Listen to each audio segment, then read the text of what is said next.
Hey everyone, my name's Sebastian and welcome to Atmoseeker, a channel devoted to creating tabletop gaming atmosphere and inspiring terrain. In this video, we'll be creating some quick caves, an easy to make modular cave and rock system for battle encounters. This is a great beginner craft because it requires little to no measuring and doesn't even require any glue. Other than being extremely easy to make, what I really love about this system is how flexible and modular it is. You can really make a lot of different formations and different configurations for all kinds of different encounters. And because of how they're kept together, rock formations can be pre-made to drop easily onto the game table.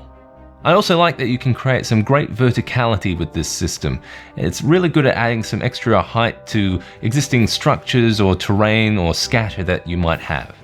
In a moment, we'll jump into how to make your own, but if you're curious to see other creations that you can make with this system, feel free to skip ahead to the final chapter in the timeline of this video.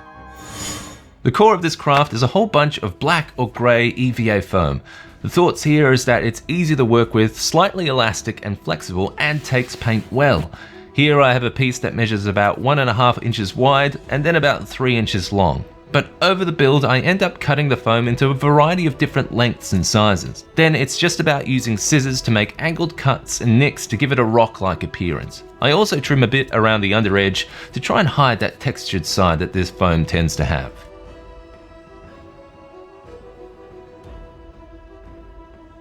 The quick cave system uses a bunch of rods to hold the rock formations together. Because of the flexibility of the EVA foam, I'm drilling a hole slightly smaller than the diameter of the rod.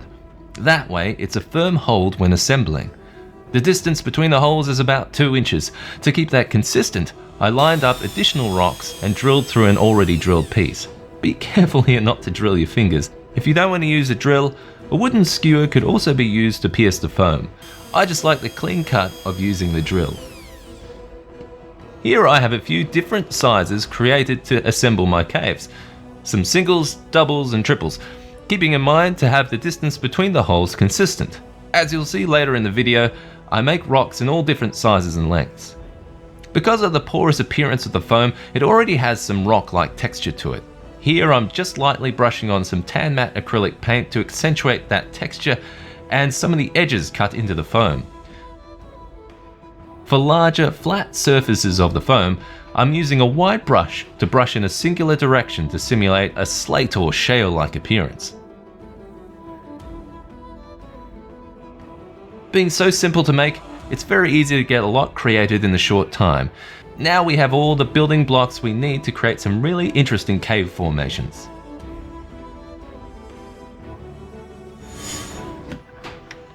It's beautiful. I've never seen a YouTube channel like it before. This week's creator spotlight is Leif from Devs and Dice. He's an extremely talented miniature painter and terrain crafter with a bunch of inspiring and fun videos on his channel. Be sure to check him out and let him know that old Seb sent you. Let's get back to the show. Now making some stalactites for our cave system. These are EVA foam dowels that you can get in a variety of thicknesses. I'm just using scissors to cut them into the right shape, then carefully drilling a hole so that they can snugly slot into the place where they're needed. Then I'll just dry brush some tan paint in a similar way to the other stones, and later in the video you may even see thicker versions of these which I use as stone pillars. The rods I'm using to hold the quick cave rocks in place are these 6-inch long cake pop straws that I've spray painted black. Ideally, it's better if you can find these in black, so they hide a bit better when assembling. I ended up cutting these into a variety of lengths easily with scissors, but you could just as easily use wooden skewers or other alternatives. With all that done, you now have a variety of building blocks to assemble a wide variety of cave and rock formations. Being so easy to make and being highly modular lets you pre-assemble countless variations. Here's a few examples of the types of layouts you can create with lighting and fog techniques shown in other videos on the channel.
Thanks for watching, and let me know what you think in the comments. Until next time, I'm Sebastian, and let's create and inspire.